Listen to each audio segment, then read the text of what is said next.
So Dumala ఆర్ఎంఆర్ఎస్ విద్యాలయాల్లో జిల్లా collector ఆకస్మిక తనిఖీ చేశారు.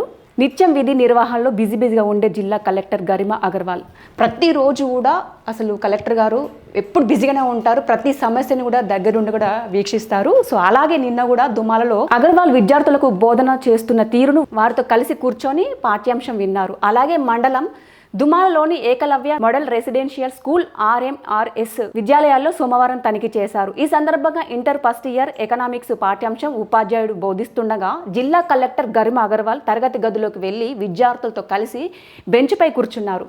పాఠ్యాంశం బోధన స్వయంగా పరిశీలించారు. అంటే ఇక్కడ సారు పాఠ్యాంశం బోధిస్తూ ఉంటే కూడా ఎంతో బిజీగా ఉన్నా కూడా విద్యార్థులతో కూర్చొని పాఠాలు కూడా చాలా చక్కగా విన్నారు. అంటే వాళ్ళతో కలిసిపోయారు. అంతేకాకుండా వాళ్ళతో కలిసి కూడా భోజనం చేశారు. అసలు ఒక సామాన్య వ్యక్తిగా కూడా ఏకలవ్య స్కూల్కి వెళ్ళి అక్కడ ఉన్నటువంటి విద్యార్థులు కలిసి కూర్చొని వాళ్ళతో భోజనం చేసి అలాగే స్కూల్లో సార్ చెప్పే పాఠాలు కూడా విన్నారు. ఎంతో బిజీగా ఉన్న లైఫ్ను కూడా కొంచెం టైంను కేటాయించారు మేడం గారు. చాలా గొప్ప వ్యక్తి. ప్రతిరోజు కూడా ఎంతో బిజీగా ఉంటారు. సో సూపర్ కదా అండి మన జిల్లా కలెక్టర్ గరిమా అగర్వాల్.